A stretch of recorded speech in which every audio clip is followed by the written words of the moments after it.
Hello बच्चों।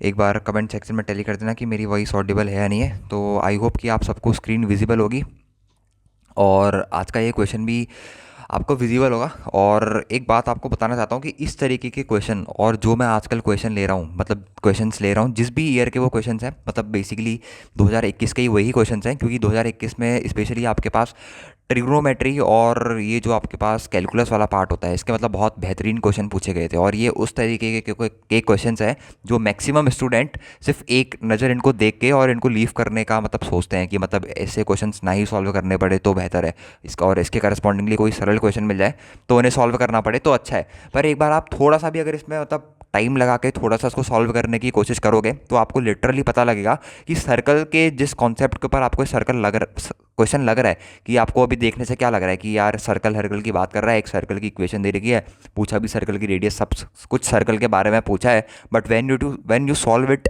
मतलब बहुत ही पीसफुली सॉल्व करने की कोशिश करोगे तो आपको ये पता लगेगा कि ये क्वेश्चन एक्चुअली सर्कल का है ही नहीं। This is an aptitude based question जिसमें थोड़ी बहुत आपके पास जीपी और एपी का कंसेप्ट लग रहा है, सर्कल का आपके पास कह सकते हो कि फैमिली ऑफ सर्कल का कंसेप्ट लग रहा है, पर मैं नहीं मानता क्योंकि उतना ज़्यादा यूज फैमिली ऑफ सर्कल के कंसेप्ट का इसमें नहीं है। The basic thing which is using is your aptitude, और जितना आप सोच सकते हो, कितना आप इसके ऊपर टाइम दे सकते हो, इस चीज़ के ऊपर है। मतलब एडवांस्ड के एग्जाम में वैसे मैं मानता हूँ कि टाइम की बहुत कंस्ट्रेंट होती है, बट अल्टीमेटली वहाँ पर क्या आप उस गिवन टाइम, उस गिवन सिचुएशन में वो क्रक्स इस क्वेश्चन से निकाल पाते हो जो कि जेई एडवांस्ड का पेपर पैड जो सेटर है वो आपसे निकलवाना चाहता है? क्या आप उतना लेवल का सोच पा रहे हो, या फिर आप वो पर्टिकुलर वैल्यूज़ या फिर वो पर्टिकुलर इनइक्वलिटीज़ क्रिएट कर पा रहे हो इस गिवन इन्फॉर्मेशन के साथ? बहरहाल ये क्वेश्चन जो आपको लगता है कि सर्कल के ऊपर बेस्ड होगा, सर्कल मैंने छोड़ रखा है, मेरा वीक टॉपिक है सर्कल का, मतलब वैसे अगर आपको बेसिक भी पता है ना कि सेंटर क्या होता है, रेडियस क्या होती है, और दो सर्कल का इंटरसेक्शन, ये सब बेसिक जो होती है सर्कल की, जो 10th वाली प्रॉपर्टीज़ होती है, वो भी अगर आपको पता है ना, तब भी आप इस सर्कल का ईजी सा क्वेश्चन आराम से अटैम्प्ट कर सकते हो। इस क्वेश्चन में मतलब उतनी बड़ी बात एज सच बात कोई नहीं है, ठीक है? अगर आप मतलब पढ़ने में तो ऐसा ही लगता है, पता है जेई एडवांस के जो मैक्सिमम क्वेश्चन होते हैं ना, मैं आपको बात बताऊं, जेई एडवांस के जो मैक्सिमम क्वेश्चन होते हैं उनका पैटर्न यही रहता है कि मतलब शुरुआत में ही जो इतना तगड़ा और इतनी सारी चीज़ें वो दे देते हैं कि बच्चा पागल हो जाए और एट लास्ट क्या करे, वो क्विट करे और दूसरे क्वेश्चन में स्विच करे, और ऐसे ही करते करते अपना जेई एडवांस का पेपर तबाह कर दे। इस क्वेश्चन में देखते हैं कि ऐसी कहाँ पर फंसने वाली दिक्कत आ रही है। एक बार आप भी पढ़ना, जब आप मेरा वीडियो देखोगे तो एक बार खुद इस क्वेश्चन को अटेम्प्ट करने की कोशिश करना, भले ही आपने पहले कर रखा हो या नहीं कर रखा हो, आपने सर्कल पढ़ा हो या नहीं पढ़ा हो, उससे बिल्कुल फ़र्क नहीं पड़ता, बट एक बार अपना ट्राई देना। अगर आपको बेसिक ऑफ एपी जीपी और बेसिक ऑफ सर्कल पता है ना, तो ईजिली आप इस क्वेश्चन को सॉल्व कर सकते हो। इस क्वेश्चन में कुछ भी बड़ी बात नहीं है सॉल्व करने के लिए, ठीक है? देखते हैं इस क्वेश्चन में क्या पूछा है। इस क्वेश्चन में हमसे बोला है, सबसे पहले तो यहाँ पर अपन को एक सर्कल दे रखा है, ये अपन को बस एक सर्कल की तरह मानना है कि एम अपने पास क्या है, एक सर्कल है। एम अपन को क्या दे रखा है बच्चों, एक अपन को सर्कल दे रखा है, बस इट्स दैट्स इट, ठीक है? एम एक सर्कल दे रखा है, x square plus y square is less than equals to r square, उसको अपन बात नहीं करेंगे। रेडियस बोल रहा है कि इसकी हमेशा पॉजिटिव है, इसमें कोई हमें बताने वाली बात नहीं है, हमें पहले से अंडरस्टूड है। कंसिडर द ज्योमेट्रिक प्रोग्रेशन, एक ज्योमेट्रिक प्रोग्रेशन अपन से कंसिडर करने के लिए बोल रहा है, वो ज्योमेट्रिक प्रोग्रेशन दे रखा है A N is equals to 1/2 की पावर एन, और n-1, यहाँ पर n की जो वैल्यू है वो अपने पास है 1 2 3 डैश डैश डैश डैश। अगर आप इसको खोलोगे भी तो ये सीक्वेंस कुछ इस तरीके का बन जाएगा, ये बन जाएगा 1,1/2, 1/4, 1/ फिर 8, 1/8 dash dash dash dash dash dash, जहाँ तक आप इसको ले जाना चाहते हो। अगर इस जीपी का आप अल्टीमेटली सम भी निकालना चाहते हो तो आप इसका सम भी निकाल सकते हो, ऐसा ना आप इसका सम भी निकाल सकते हो, दैट्स निकाल सकते हो ए आर की पावर n-1। वो सारी चीज़ें आपको करनी आती है, अभी हम उसमें नहीं जा रहे, अभी बस मैंने इसको खोल रखा है एन को कि एक्चुअली में है क्या, तो अपन को पता लग गया कि अपने पास एक जीपी बन रही है। और हमसे बोल रखा है let S naught is equals to 0 for and for n is greater than equals to 1, S n denote the sum of first n term. S n जो है इसका सम है बेसिकली, एस एन क्या है अपने पास, सम ऑफ जीपी है। S N क्या है बेसिकली बच्चों अपने पास, सम ऑफ जीपी है। और एस जीरो जो दे रखा है, जीरो टर्म का सम जो दे रखा है वो अपन को जीरो दे रखा है, वो अपन को अंडरस्टूड ही है, जब कोई टर्म भी सेलेक्ट नहीं हुई तो उस जीपी का सम तो अपने पास कितना आने वाला है, जीरो ही निकल के आने वाला है। For n is greater than equal to 1 let C n denote a circle with centre S n -1, 0। एक और सर्कल दे रखा है उसने, वो सर्कल का नाम उसने सी एन रखा है। सी एन का जो सेंटर दे रखा है अपने को, सी एन का सेंटर कितना दे रखा है बच्चों, सी एन का सेंटर दे रखा है एस एन -1, 0। कोई दिक्कत नहीं है, देने तो जो उसको देना है।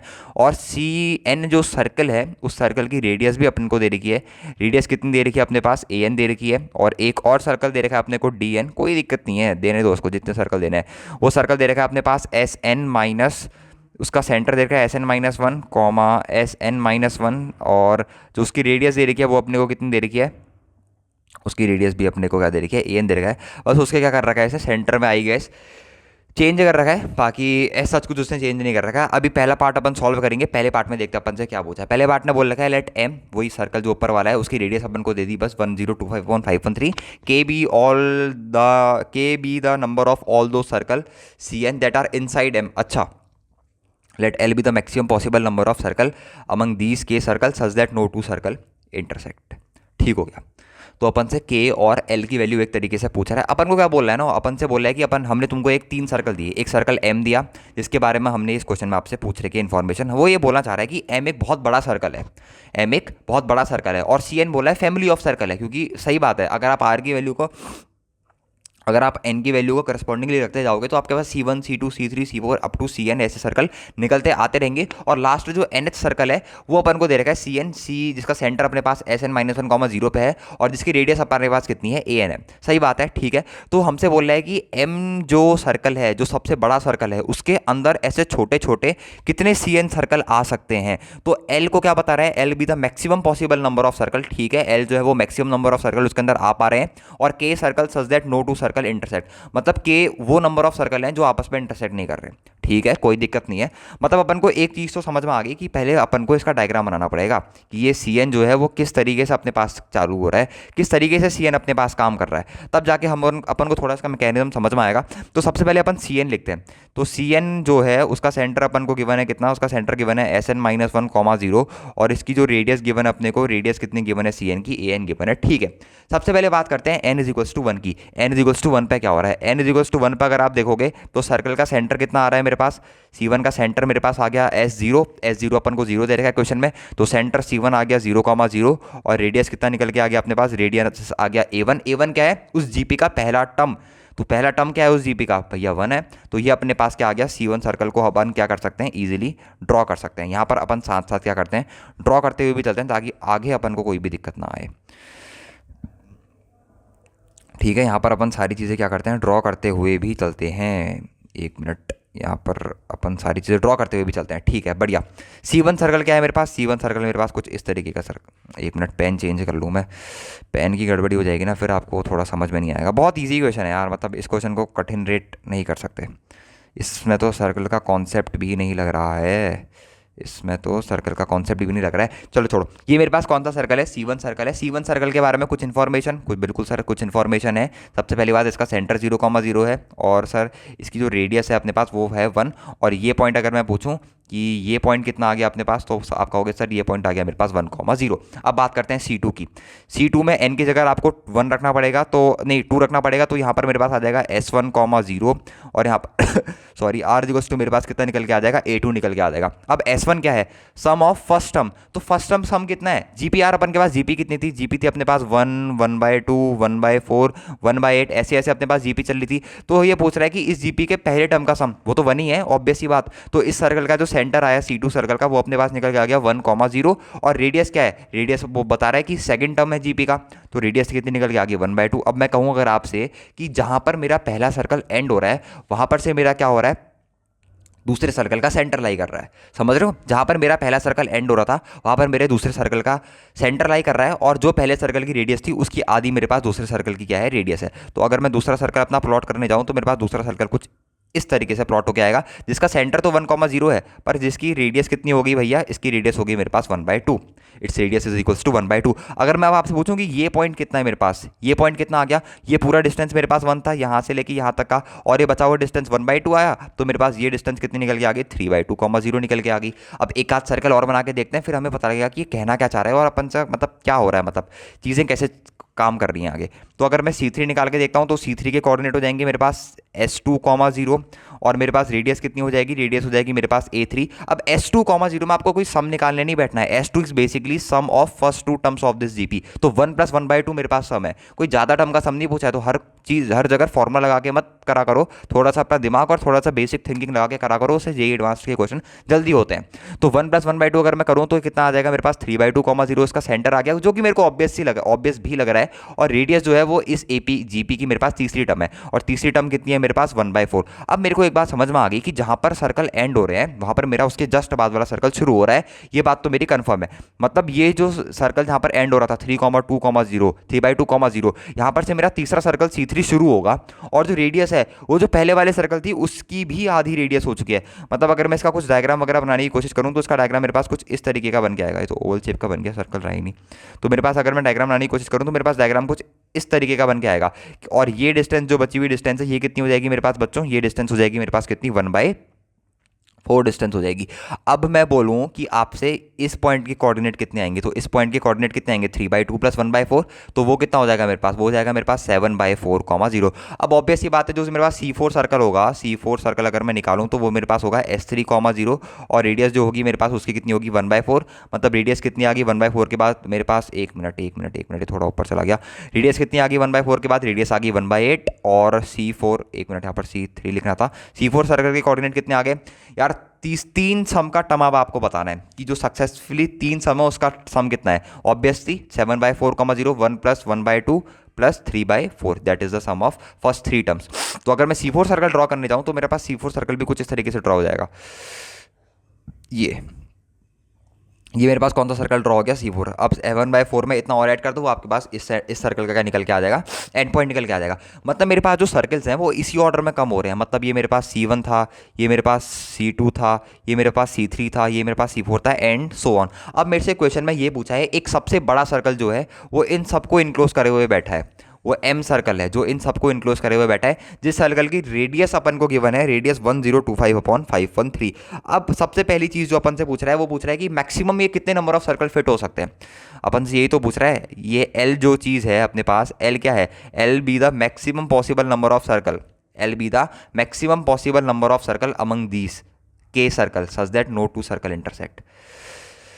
ठीक है, L be the maximum possible number of circle, L जो है वो maximum number of possible circle है। अब मेरे को एक बात बताओ, ऐसी मेरे पास सारे सर्कल चलते हुए आते रहेंगे, मतलब C1, C2, C3, C4 dash dash dash dash, ऐसी सारे सर्कल चलते हुए आएंगे। अब जो लास्ट वाला सर्कल आएगा मेरे पास, उसको इस सर्कल के अंदर आना है, और जो मेरा लास्ट वाला सर्कल है वो मेरे पास कितना है, वो है मेरे पास CNH सर्कल। तो CNH सर्कल जो आएगा, अगर मैं उसको ड्रॉ करने की कोशिश करूँ तो मेरे पास CNH सर्कल कुछ ऐसे आएगा। एक मिनट, अगर ये थोड़ा समझ में नहीं आ रहा हो तो CNH सर्कल जो आने वाला है मेरे पास वो कुछ ऐसे आने वाला है, this is my CNH circle. अगर मैं इसको सर्कल का नाम दूं तो ये मेरे पास कौन सा सर्कल है, ये मेरे पास है भैया NH circle, this is my NH circle. और ये मेरे पास जो है लास्ट सर्कल भी है, और इसका सेंटर कहाँ पर लाई कर रहा है, मेरे पास सेंटर ये है। और अगर मैं इसके सेंटर की बात करूँ, अगर मैं इसके सेंटर की डिस्टेंस की बात करूँ कि यहाँ से इसके सेंटर का डिस्टेंस है, तो क्या कोई बच्चा मेरे को बता सकता है कि इसके सेंटर का यहाँ से कितना डिस्टेंस है? क्यों नहीं बता सकता? क्योंकि इसका सेंटर कहाँ पर लाई कर रहा है, वाई में तो 0 है, और एक्स एक्सिस में कहाँ पर लाई कर रहा है, SN-1। तो सर इसके सेंटर से लेके और ये वाई एक्सिस के स्टार्टिंग से ओरिजिन से लेके डिस्टेंस तो SN-1 है, पर ये जो बची हुई डिस्टेंस है मेरे पास भैया ये कितनी है, ये कुछ भी नहीं है, ये इस सर्कल की रेडियस है। और NH सर्कल की रेडियस कितनी गिवन थी अपने को, AN। बस इतना सा दिमाग लगाना था आपको, इतना सा कि लास्ट सर्कल जो होगा वो मेरे पास वो CN होगा, जो कि उसके अंदर ही आ रहा होगा और उसकी सर्कमफेरेंस को टच कर रहा होगा, और जो उसके सेंटर से डिस्टेंस है ओरिजिन की वो होगी SN-1, that is given in the question. और जो बची हुई डिस्टेंस है that will be the radius of that circle. अब जो अपन से बोला है कि सारे के सारे सर्कल इस बड़े सर्कल के अंदर आने चाहिए, मतलब ये जो पूरी डिस्टेंस है, पूरी डिस्टेंस क्या है, पूरी डिस्टेंस है मेरे पास SN-1 प्लस AN। ये जो है ये छोटी होनी चाहिए और इक्वल टू होनी चाहिए किससे, वो बड़े वाले सर्कल की रेडियस से, 1025/513। अब आपके पास बहुत बेसिक सा काम है, SN-1 आपको क्या निकालना है, जनरल मैथ से अपने पास 1, 1/2, 1/4, 1/8, ऐसे करते करते अपने पास GP आगे बढ़ते रहती है। अगर इस GP के सम की बात करूँ दैट इज़ वेरी बेसिक, ये A1 - 1/2 और इसकी होल पावर आ जाता है अपने पास N-1, और अपॉन में आ जाता है अपने पास 1 - R, वो मैंने उल्टा कर दिया है, ठीक है। और AN क्या होता है, AR⁴ AR⁴ इस लेस देन इक्वल्स टू कितना है अपने पास 1025/513। अब बहुत ही बेसिक कैलकुलेशन इसमें अपने पास रह चुकी है, इसको 2 को कॉमन निकाल के ऊपर भेजना, तो यहाँ पर बच जाएगा 2 × 1 - 1/2, और इसकी पावर आ जाएगा अपने पास N-1 प्लस यहाँ पर तो लिखा ही है 1/2 की power N-1 is always less than equals to 1025/513। अब 2 को यहाँ पर ले जाओ और उधर साइड भेजो, बाकी आपके पास इस क्वेश्चन में कुछ भी नहीं बचा। और ये टू टाइम्स 1/2 की पावर n माइनस वन बचेगा और प्लस टू टाइम्स, तो वो बन के आ जाएगा मेरे पास -1/2 की power n minus one is always less than equals to, यहाँ पर आ जाएगा मेरे पास 1025 अपॉन 513 माइनस का 2। अगर इसे सब्ट्रैक्ट करोगे तो ये -1 बच जाएगा, सीधे लिख देता हूँ -1, दोनों साइड माइनस का मल्टीप्लाई करना। अब बेसिकली इनइक्वालिटी का खेल आपको बताने की जरूरत नहीं पड़नी चाहिए, इज ऑलवेज ग्रेटर देन 513। अब ये बहुत ही जनरल सी इनइक्वालिटी है। अब वे जैसे 2 की पावर n माइनस वन है, इसको अगर आप ऊपर ले जाओगे तो ये अपने पास कितना बन जाएगा, ये बन जाएगा 2 की power n minus one is always less than equals to 513। ये बन जाएगा 2 की power n is always less than equals to 1026। अब यहाँ से आपको n की वैल्यू मैक्सिमम बतानी है, तो हमें पता है कि 2 की पावर 10 अपने पास कितना होता है, 1024 के बराबर होता है। तो मैक्सिमम टू मैक्सिमम n की जो मैक्सिमम वैल्यू होगी, n मैक्सिमम, वो अपने पास कितना होगा, n मैक्सिमम भाई साहब अपने पास होने वाला है कितना, 10। तो मैक्सिमम टू मैक्सिमम अपन 10 सर्कल इसके अंदर फिट कर सकते हैं, जो कि जो बड़ा वाला सर्कल है वो उसको सारे सर्कल को कंटेन करे। मतलब C10 तक अपन क्या कर सकते हैं, इतने सारे सर्कल इसके अंदर अपन फिट कर सकते हैं। C1 C2 C3 up to C10 तक सर्कल इस चीज़ के अंदर अपने पास क्या हो रहा है, आ सकते हैं। अब अपन से एक चीज़ तो निकल गई अपने पास, जो अपने पास पहली चीज़ पूछी थी L that is equals to 10। L जो है अपने पास वो है अपने पास 10, ये चीज़ तो अपने पास निकल गई। अब दूसरी चीज़ जो पूछी अपन से वो पूछी है such that no two circle intersect, ऐसे कितने नंबर ऑफ सर्कल हैं जो इंटरसेक्ट नहीं कर रहे। अब मेरे को एक बात बताओ, अगर मैं इसे C1 मानूं, C1 और C2 इंटरसेक्ट कर रहे हैं बट C1 और C3 इंटरसेक्ट नहीं कर रहे, C2 और C3 इंटरसेक्ट कर रहे हैं बट C2 और C4 इंटरसेक्ट नहीं कर रहे, और ये ऐसे करते करते 10 सर्कल है। मान लो ये सर्कल है C10, वैसे C8 और C10 कभी इंटरसेक्ट नहीं करेंगे। समझ में आ रही मेरी बात, जैसे C1 और C3 इंटरसेक्ट नहीं कर रहे, C2 और C4 इंटरसेक्ट नहीं कर रहे, वैसे C4 और C6 इंटरसेक्ट नहीं करेंगे। तो C1 इंटरसेक्ट नहीं कर रहा, C3 इंटरसेक्ट नहीं कर रहा, और C3 के बाद C4 C5 इंटरसेक्ट नहीं करेगा, C6 C7 C8, ऐसे करते करते अपने पास टोटल 5 नंबर ऐसे सर्कल्स आ देंगे जो एक दूसरे से क्या नहीं कर रहे होंगे, इंटरसेक्ट। तो अपने पास जो ये समझ में आ गया ना, मतलब बेसिकली ये बताने से C1 और C2 इंटरसेक्ट कर रहे हैं, अपन के पास C1 और C3 तो इंटरसेक्ट नहीं कर रहे, वैसे C1 C2 और C4 इंटरसेक्ट नहीं कर रहे, वैसे ही अपन के पास टोटल कितने सर्कल्स हो जाएंगे, अपने पास टोटल ऐसे 5 सर्कल हो जाएंगे जो आपस में क्या नहीं कर रहे, इंटरसेक्ट नहीं कर रहे। तो L की वैल्यू अपने पास 10 आ गई है और K की वैल्यू कितनी आ गई अपने पास 5 आ गई है, या हम अपन से कुछ उल्टा पूछा था, let L be the maximum number of possible circle among the circle, sorry अपन से थोड़ा सा उल्टा पूछा है। अपन से K, अपन के पास जो है वो K की वैल्यू 10 आ रही है, अपन से K की वैल्यू 10 आ रही है और अपने पास L की वैल्यू जो है वो अपने पास 5 निकल के आ रही है। अब इसको ऑप्शन में पुट करके देखते हैं कि 10 और 10 3 30, 5 2 10, और ये अपने पास डी ऑप्शन डायरेक्टली इसका करेक्ट आ गया। तो ये जो क्वेश्चन आपसे पर्टिकुलरली पूछा गया था ना, मतलब बेसिक है, मतलब ये सब करना जेईई एडवांस के एग्जाम में ये सब एक्सपेक्टेबल है कि वो मानता है कि बच्चा इतना सब सोच सके। और इसमें सर्कल जैसा कुछ कंसेप्ट यूज़ भी नहीं हो रहा है, बस इसमें जीपी का फॉर्मूला और थोड़ी बहुत इनइक्वालिटी के कंसेप्ट यूज़ है।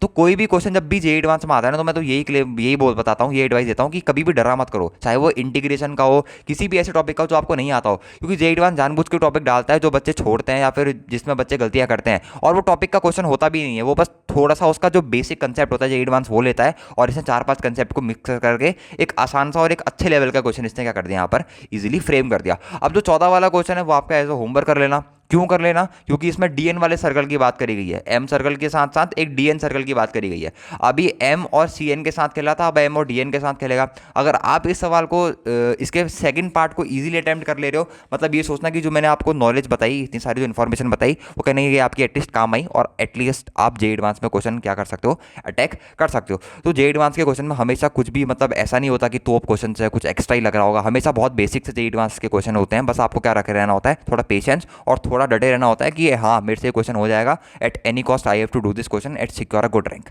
तो आई होप कि आज का वीडियो आपको पसंद आया होगा। ऐसी अमेजिंग वीडियो के लिए चैनल को सब्सक्राइब करके थैंक यू, मिलते हैं नेक्स्ट वीडियो में।